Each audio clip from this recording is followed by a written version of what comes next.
welcome Harp and his family here, sitting in the front. And I'd also like to recognize some of our elected officials, Senator Bud Cicilline, up here. Yep, right here. Senator Teresa Pavlidis, Representative Cross Crowley's up front, Representative George Levesque, Representative Maxine Shavers, and the City Council, Richard Sardella, George Perry, Dennis McCoy, Kate Leonard, and Jim Bakari. We also are fortunate to have with us 3 former mayors, Paul Gaines, David Roderick, and Bob McKenna, and former council members who served with Harp Donnelly, Pete Dugan, John Sheehan, John Gallagher, Keith Stokes, recent council person, Gene Napolitano, and Harry Winthrop. Thank you all for coming.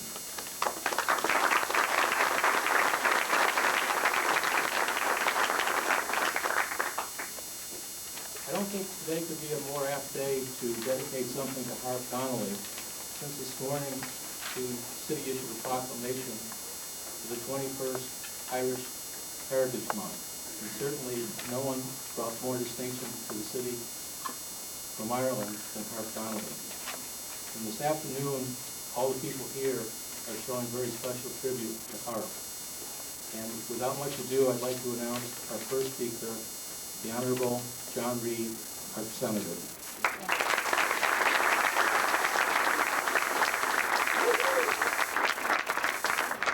Thank you very much, David. I want to first recognize my colleagues in government that are here. It's a testimony to Harp's great affection and regard here in Newport that I think every political figure is here in Newport, but I would be remiss if I didn't single out my predecessor, Senator Claiborne Pell.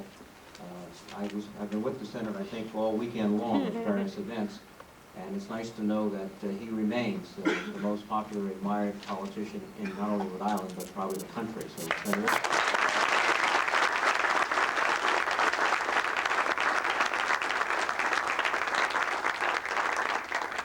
We're all here because Harp Donnelly touched our lives.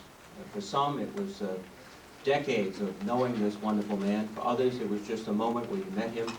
But all of us recognized in that moment, and in many cases longer than that, the remarkable talent that he had. He was a son of this city, and he loved it very much. He loved the people of this city. And the expression of his love was an undying affection and undying energy to make Newport even better. And he served in difficult times, a time in which the Navy withdrew its surface fleet.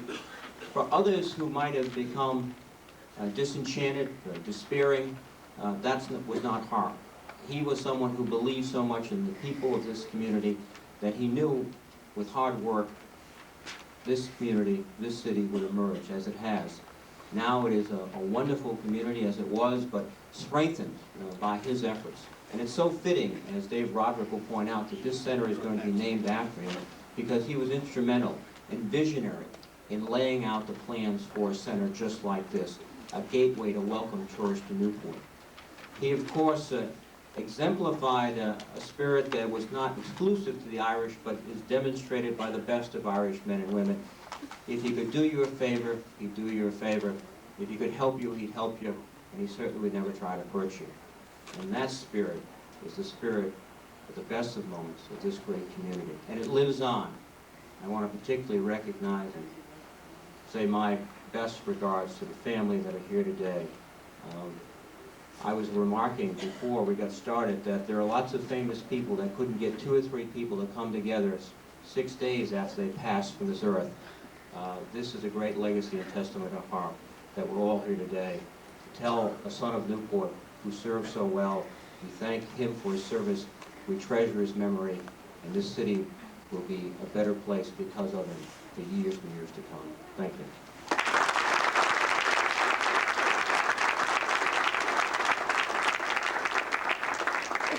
Thank you very much, Jack.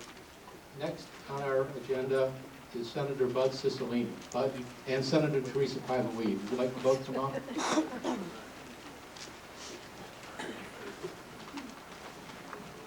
Thank Thank you, Mayor. And first off, I want to say congratulations and thanks to the City Council for undertaking this very important activity in naming or at least honoring Harp in this way. I think that all of us are pleased that we are doing something to continue to keep him in our memory. And I want to offer special thanks to former Mayor David Roderick, who I think conceived the idea of doing this.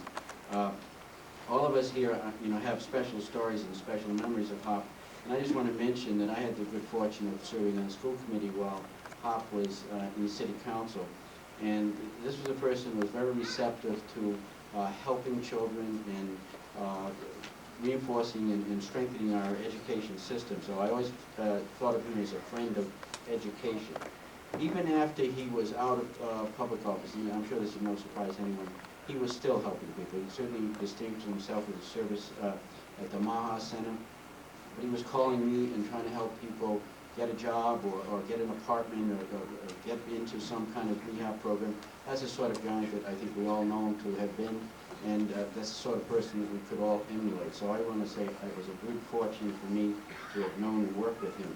And with Senator Pygaleed, I have a citation from the Senate that I want to just present to Barbara in recognition of the outstanding contributions which former Mayor Humphrey J. Donnelly III has made to enhance life in the city of Newport through his compassionate heart and indomitable spirit, all of which make him most deserving of having this visitor center associated with his memory. Thank you very much.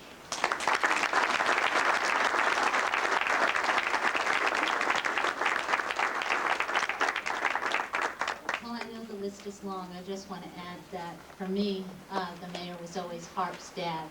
And I hope that as time goes on, Harp has already contributed, Harp the Fourth, as the chair of the Tree Commission.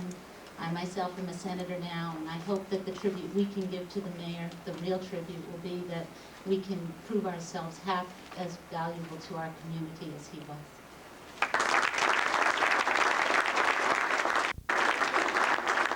Thank you, Mayor. Thank you. Next speaker, and I believe he just arrived, is Congressman Patrick Kennedy. Thank you, Patrick.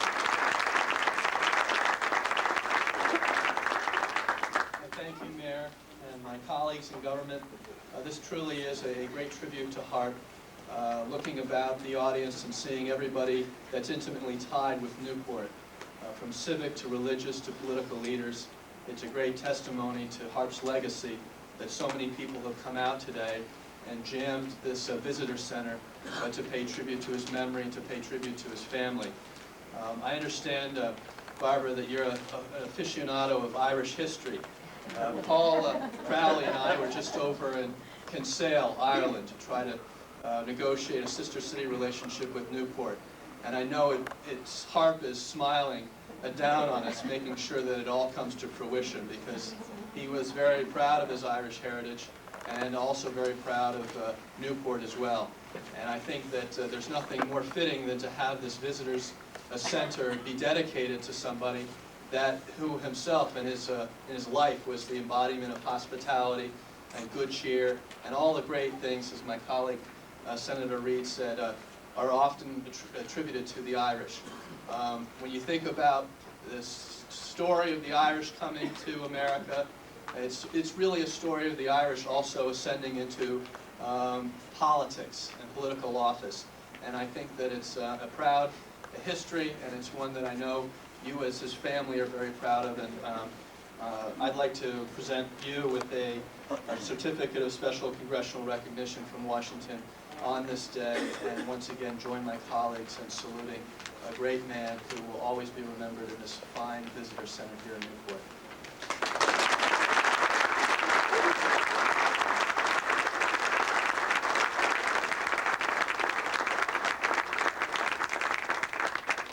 Thank you very much, Congressman Kennedy. Next, we are privileged to have with us Senator Claiborne Pell, a gentleman who's done much to enhance the image of the state and integrity in government. Senator Pell.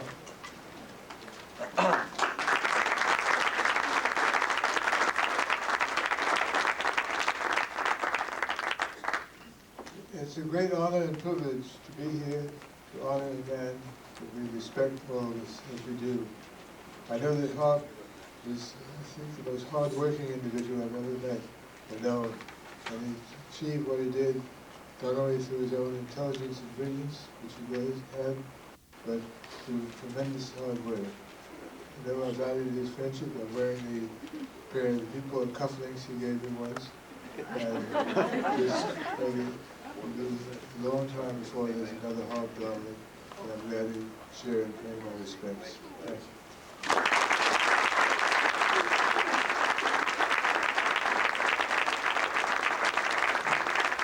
Thank you, Senator. It's a privilege now to introduce a mayor from Providence, Vincent J. Cianci, the first mayor in the history of the state to come down by gondola. Thank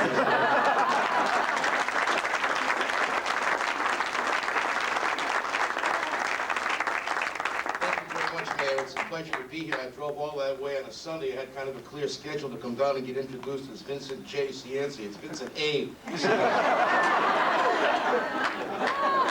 Well, let me start off with this great amount of talent that we have here. We have certainly Senator Appel, who remembers that Harp gave him cufflinks, and from the collection of cufflinks in a wardrobe that Senator Appel is noted for, that he really treasured those cufflinks. But distinguished members of the dais here, I want you to know it's very difficult to follow these people who are up here. That's why I'm glad I just came in, and I can't stay long, but I did want to come down to recognize Harp. But I look at these speakers, and it reminds me, I'm so happy that I didn't hear the other speakers, because last year, I got a call from Walt Disney Studio, Walt Disney, you know, the company that does Disney World down in Florida, and they said, Mayor, we want to bring Disney to Providence. And I thought it was already there, as a matter of fact, but they wanted to bring it there. And I said, why? And they said, well, because it's the 25th anniversary of Disney World, and we want to go to 25 cities. I said, why us? And they said, because 25 cities that gave us the most business is who we really want to honor. And Providence, I think they probably meant all of Rhode Island, because we're kind of all one. Providence was the 11th city to give the most tourist business down there, the people that went through their turnstiles, which either indicates we have an extremely high unemployment rate, or that we are a very leisure-oriented society. So what happened was they sent me, they came, we invited 10,000 kids in front of City Hall, and they were supposed to have a show at 11 and then one at 3. They couldn't get the stage up by 11, so we had 10,000 screaming kids. We brought in child psychologists, and we did. And then at 3 o'clock they started with that beautiful canned music they have, and then all the dancers came out. And then, of course, Quasimodo came. He was like the person who did the emceeing. And after he came out, he introduced the 7 Snow White. She introduced all the 7 dwarfs. They brought out Donald Duck, and then Mickey Mouse, and that brought the crowd to a crescendo of frenzy. And then they said, now we'll have greetings from the mayor. Now, you know what kind of a response you get when you follow Mickey Mouse? And from the looks at the speaking program, I'm glad that I didn't follow any Mickey Mouses or anything like that here. I followed too many Mickey Mouses in my life. But let me start off by saying that it's a pleasure to be here to bring the greetings of all the people of the city of Providence to a man who I loved, who I respected, who I admired, and a man who I could call my friend. Even when he left public office, he was still, I always thought of him as Mayor Donnelly. I always thought of him as always helping, always calling. In fact, he called me more when he was out of office than when he was in office to help people. And he would call, you know, for the easiest things. Can you make this young man a brain surgeon? Would you let him go to the Brown Medical School? Or can you help this young man go from a private all the way to captain on the police department? He'd really easy requests. But the fact was, he was such a beautiful guy. And he always was like your brother. And there are some people who you always say will never die, and that was what Harp Donnelly was like to me. He'd never die, he'd never end. He always was there. And I guess he is with us today, in his spirit, in his contribution, and what he did with his life. Look at this crowd on a Sunday afternoon that's rainy, here to honor him and honor what he meant to this city. When this city changed from an economy, from a Navy economy, he helped change it over to a tourism economy, which is for the best. It's best for the whole state. He fought for so many land changes with Governor Garrity so they could build hotels. He was the inspiration behind this visitor center. And he always was. You see, a mayor is someone you have to be able to smell, touch, feel. Not like McKenna. I mean, nobody even knows he was mayor. You've got to be able to smell and touch and feel. And you've got to have... I'm just throwing over here. The only mayor I know that can be against taxes from the local institutions of taxes. Anyway, I guess I was getting paid by it. But anyway, let me say that one of the smartest things that Harp Donnelly ever did was make sure that he preserved this wonderful town, this wonderful city, and he leaves a great legacy. So to his family, I say congratulations. I say best wishes on this very important day in Newport's life. And I couldn't be happier to be here to say that he was my friend, that he always responded, he always helped, and he'll go down in history, in my opinion, as a man who changed Newport, and his legacy will live on forever. So thank you very much for inviting me, and come up and see us in Providence sometime. We'll be very happy to give you a free gondola ride, or certainly some of my own marinara sauce.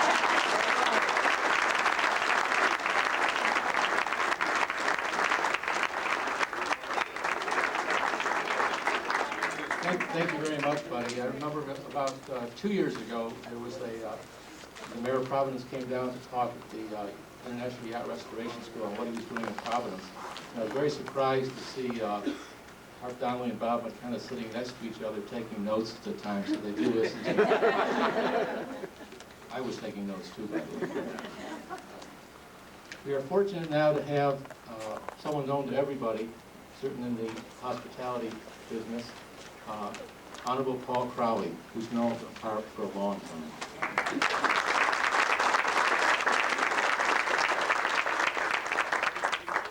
Thank you very much. And thank you, Mayor Cianci. I thought when I saw the lineup here and you hadn't arrived, I said, well, I'm not going to have to follow up to Buddy like you had to follow up to Mickey Mouse. But let me tell you, it reminds me, I asked the mayor if he could stay for a few minutes because I want to tell a little story about myself and the mayor that I don't even know if he remembers because I haven't told it that many times and certainly not in a crowd this big. But one of the few mistakes that the mayor made in his political life was starting out as a Republican. He's come to his senses now and he's more on an even keel in the middle. He's figured that part out.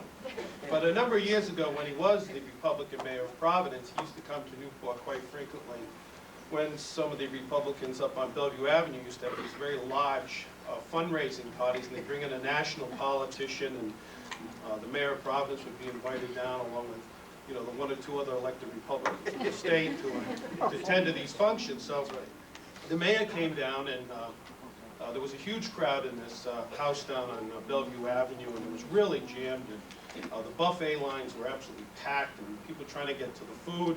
And the mayor was in a bit of a hurry, and came walking into the kitchen where yours truly was with a crew of people cutting up meat and making trays up for the platters for the buffet. And the mayor came in and says, would you mind if I grabbed a bite to eat, because there's a big line out there and I got to get a bite to eat and get moving on. We said, no.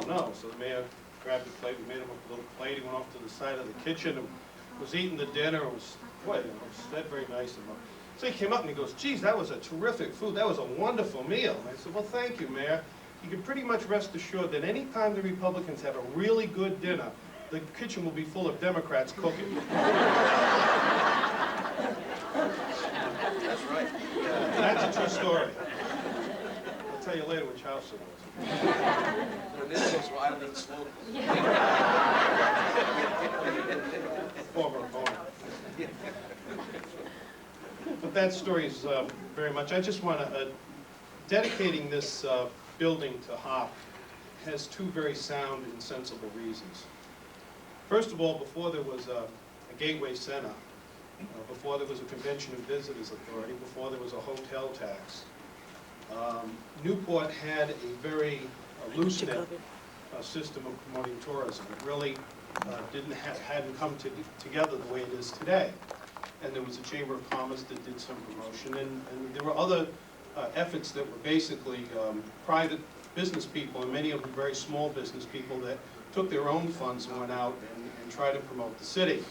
And I know on a couple of occasions anyway that George Oakley, and I know my parents and I know Dick Marizzetti went out to some of the national tour bus conventions trying to get people to come to Newport, and they would ask Mayor Donnelly to come with them because he was the best salesman they felt they had to tell the story about Newport. And I often remember my parents coming back from these conferences and talking about the wonderful job that Harp did out there, and the people were so impressed that you could get your mayor to come to this kind of commercial activity to talk about this city. So that Harp was really out there in the forefront of promoting this industry. And it brings me to the second point of why I think it's appropriate, because, you know, Harp was like so many of us in this room. He was of the common people. And I don't use that word common in any derogatory sense. It meant that he was a hard-working man who was determined to provide a good living for his family and to move ahead. And we all came from so many similar backgrounds. I think it's probably why so many are here today, because we lived the same experience that Harp lived. But Harp knew that to be the mayor of a city, you were also the mayor of a community. And the basis of a community, if it's going to endure in time, is that people have jobs, and there be commerce, and there be economy. And Harp knew that one aspect of Newport's future was in tourism. And he knew that if it was done right, it could provide a stability of jobs and revenue for the city. And that certainly Harp laid that foundation which we have built on. So today, very much about the prosperity that Newport enjoys is Harp's having that understanding that a big part of what any political leader has is to simply provide the opportunity for people to do a little bit better economically and to improve their lives. And so I think for those two reasons, for his leadership in knowing that we needed this kind of building and this kind of organization to promote our city, and also his understanding as to how an industry could benefit the people of his community, it's very fitting that we dedicate this building to Harp Donnelly. And I will assure you, Barbara, that commencing very shortly, every piece of stationery and everything we print that comes out of this building will be with the Humphrey J. Donnelly Visitors and Bureau on it. So thank you. Thank you very much.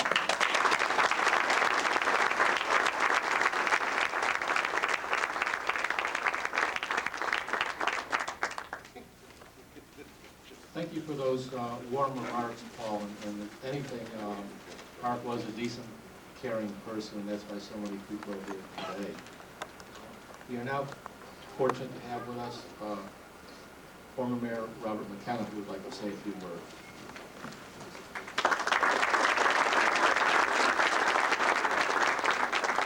Thank you, Mayor Gordon. Just before I left home, I received a call from Governor Garrahy, who had very much wanted to be here. But unfortunately, an event at his home for his grandchildren forced him to stay there. And I know all the grandparents in the audience will understand that. Grandchildren are very, very high in priority of any grandfather or grandmother. So he asked me to send his greetings and remind Barbara and the children how long and how close a relationship he and Harp had. Whenever the city needed something, Harp would always go to the governor, and Joe would always respond in a very, very positive way because of his personal high regard for Harp and his great love also for the city of Newport. On my own behalf, I would like to say that so much has been said about Harp already, there's very little to say when you get this far down on the speaking program. And let me say that Harp had a sense of great vision. He was a man of tremendous courage. I remember very distinctly in 1973 when the president announced that he was taking the fleet out of Newport, he was taking Quonset Point away, and we really had terrible fear and panic in this city. But through his dedication, his courage, and his ability to lead people, he was able to calm the problems we had here. He was able to look forward to making the shift from a heavily dependent city on the Navy. Well, the Navy is still here, and we love the Navy and want to keep it here. But something else had to fill in part of that gap. And he led the way in making tourism that particular alternate method of economic development. And I remember very well that in 1974, we were asked, and I was on the Bicentennial Commission at the time, if we wanted to bring the 12 ships to Newport in 1976, in June and July. The Commission said yes, they would do it, they would provide the funding for it, But there were two people who had to agree to this. The commission couldn't do it alone. The governor had to agree, and the mayor of Newport had to agree. When we laid it out to Harp, and the minute he grasped what we were talking about, he immediately said, yes, I will do it, we'll fit the city. And once the city was committed, Frank Leach committed the state. And I think most of you here probably recall the tall ships here in late June and early July of '76. It was then, and still is, the largest single event in the history of the state of Rhode Island. And if Harp had not stepped up and said, yes, do it, we perhaps would have lost that. I don't think many people understand how important that is, and it's probably the single most important event that put Newport and Rhode Island really on the tourism map. The reason we had to have a facility like this is because of Harp's effort in bringing so many people here who could no longer get along with the sort of makeshift situation that Paul Crowley had mentioned. Harp was a man of courage, inspiration, and great vision, and we are eternally in debt to him for that.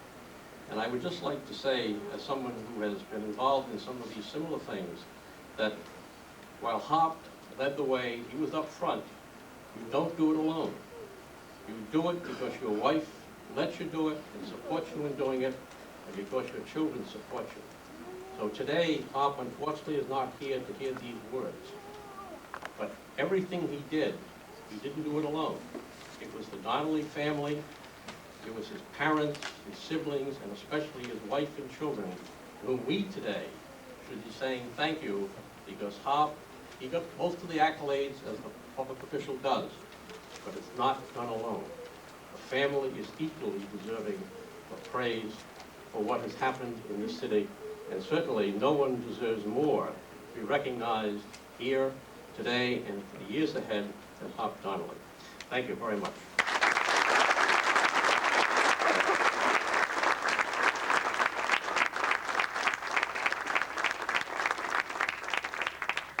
Thank you very much for those kind remarks, Bob. And now, former Mayor Paul Gaines would like to say a few words.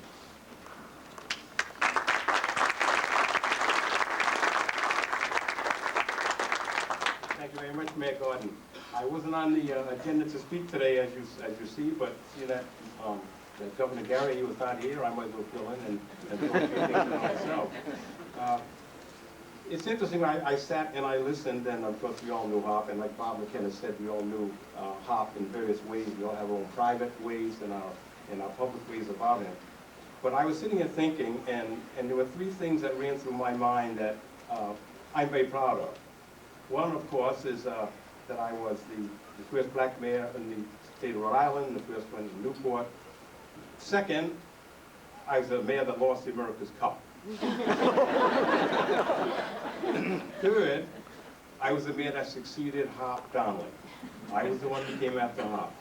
And you can imagine who's going to succeed Michael Jordan when he goes. The position I'm in, when you come behind the legend, Harp Donnelly. And it was one story that stuck in mind in one of my first engagements when I went out to represent the city of Newport as the mayor. And I went out and went into the organization. I was walking through, and I heard the remark. I went up on the stage, and they said, "The mayor's here." And I said, "Oh, is Harp here?"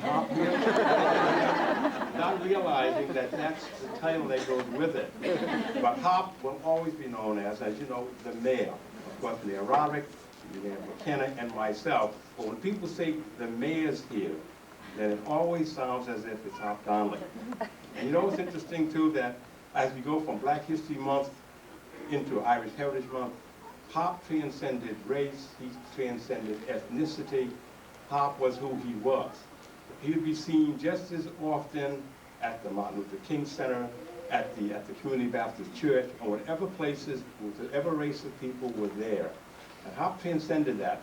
So it's nice to hear that we're going to Irish Heritage Month and Harp was Irish, but we of other ethnicities and other races also feel that Harp had a lot to do with what we are and what our successes are too. So I just want to say those few words too to let you know that we appreciate the Irish, what he was, but Harp was something to all of us, and I want to say